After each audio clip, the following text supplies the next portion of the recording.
আলহামদুলিল্লাহ। আজকে মাসালা হইল অনেকে নামাজ পড়ে, নামাজ পড়ার পরেই নামাজের সব সামনে দিকে এভাবে পাতারে বা চলে যায়।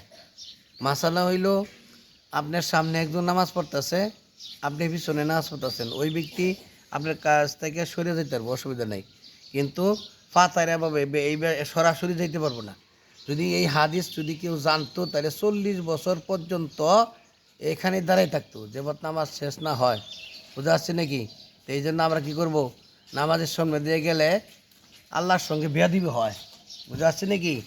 আল্লাহর সঙ্গে বেয়াদবি হয়। এই শেষদার জায়গা মধ্যে আল্লাহ পাক রব্বুল আলামিন হাজির হয়। বুঝা যাচ্ছে নাকি? তো এই জন্য আমরা কী করব, নামাজ পড়ার সময় খেয়াল করব পিছনে কেউ নামাজ পড়তেছে কিনা, পাতারে বাজাইব না। যদি সামনে বসে থাকি সুদা দিতাম। আল্লাহ পাক রব্বুল আলামিন আমাদেরকে হাদিসটা আমল করতে বিধান করক। আল্লাহ পাক রব্বুল আলামিন সহি শুদ্ধ করে নামাজ পড়ার জন্য তো বিধান করক।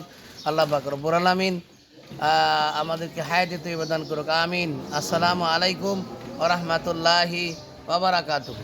ওয়ালাইকুম আসসালাম ওয়া রাহমাতুল্লাহি ওয়া বারাকাতুহু।